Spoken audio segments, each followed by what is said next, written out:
A woman swims toward him and plants a kiss on his lips. Is this some kind of Korean CPR? Is she trying to give him mouth-to-mouth resuscitation? Meet Bong, a young man who cooks like a master chef and works in the Blue House. You know what that is?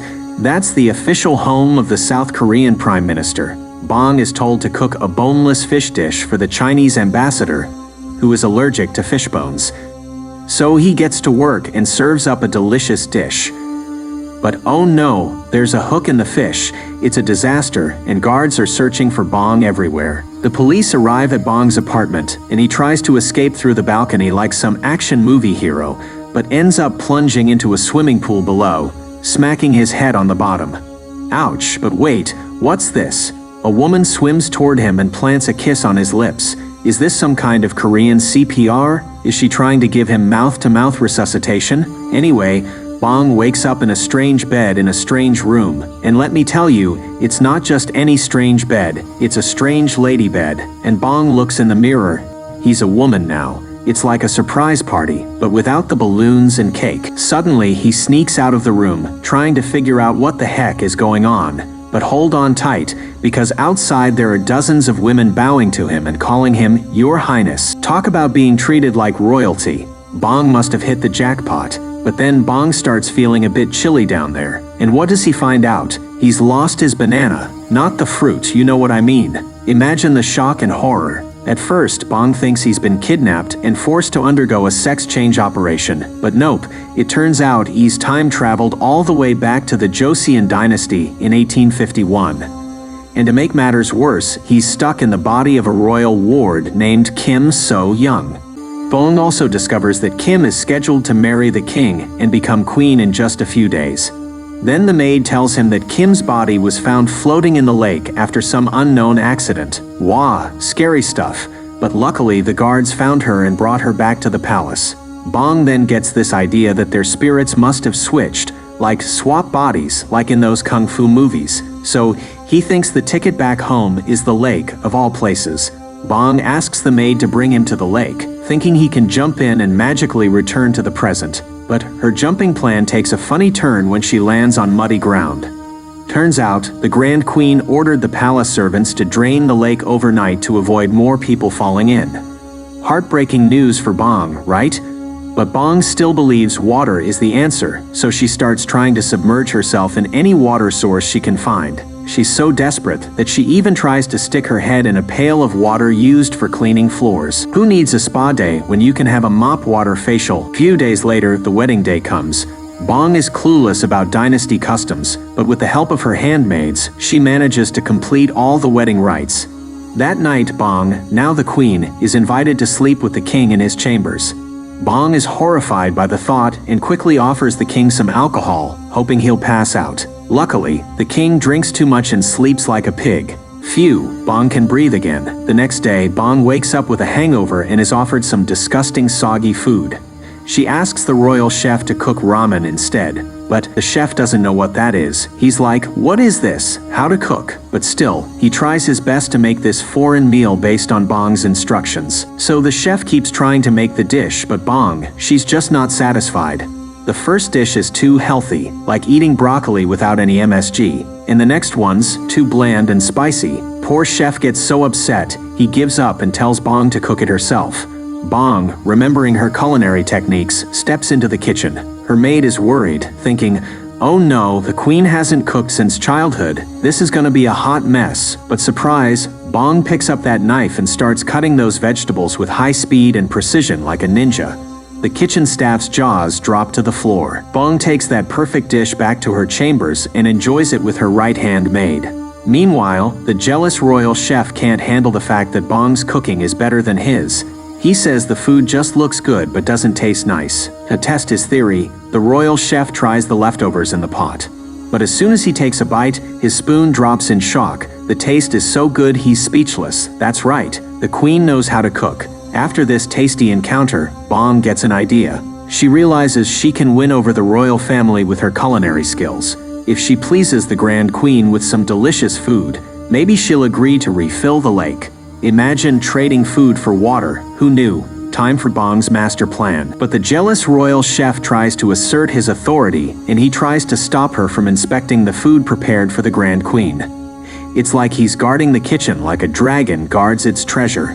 Bong challenges him to a speed cooking contest. The chef initially backs out like a chicken, but Bong teases him, and he finally agrees to the challenge. Ding ding, let the cooking battle begin. The royal chef is all intense, cutting carrots like a maniac. But Bong's hands are faster than lightning, slicing cucumbers with ease. She finishes first, winning the contest and leaving the royal chef red-faced. But the chef still argues that taste is what matters in cooking.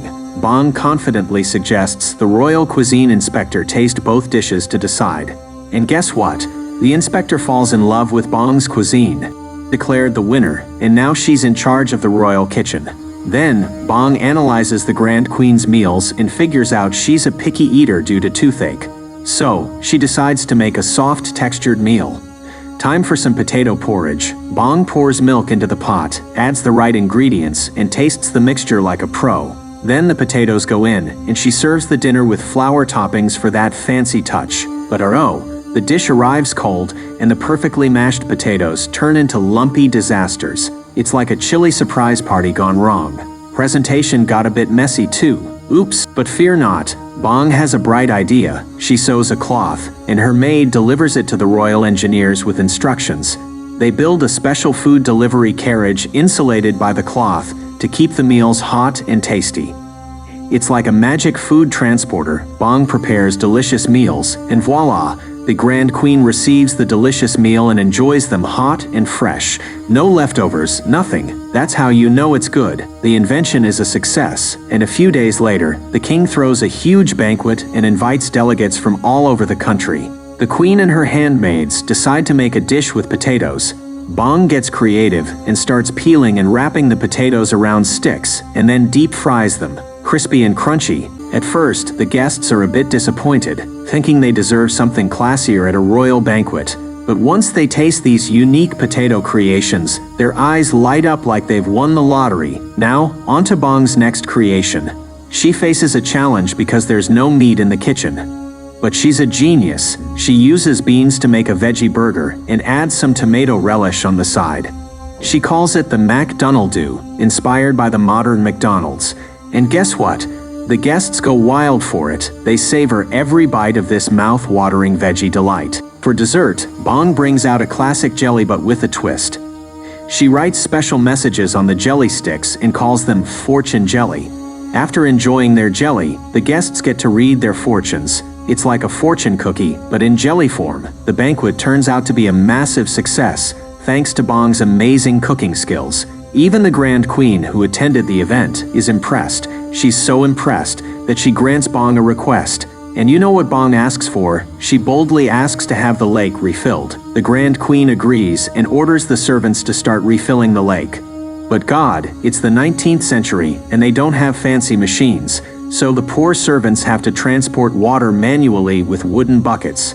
Talk about a slow and tiring task. Bong is fed up with this bucket passing business and comes up with a genius plan. She tells the servants to stick to one spot and just pass the bucket along. I tell you, it's like a workout for their arms. Everyone is thrilled because this new system makes the job so much easier and faster. They're happily passing buckets left and right, like a bucket Olympic event. Bong watches over them like a hawk, being a supervisor and all. But days go by, and that darn lake still isn't filled. Bong is getting impatient, and just when she's about to lose hope, the skies open up and the rain starts pouring. It's like a water festival for Bong. Bong is over the moon, literally dancing like crazy in the rain. Can't blame her though. It's been a long journey. Finally, after a few hours, the lake is filled and Bong rushes to the shores with excitement. She signs her name on a cornerstone like she's claiming her territory. Then she takes a deep breath and jumps into the water. Splash! When Bong opens his eyes, he's not in the lake anymore. He's in a hospital, and guess what? There's a sleeping officer nearby, like a snoring guardian angel. Bong tries to make a sneaky escape, but the officer wakes up and a crazy chase begins. Bong manages to shake them off. He runs straight into a public library, hoping to find a solution in the pages of a history book. He's flipping through those dusty pages searching for answers. He stumbles upon a publication about the Joseon dynasty.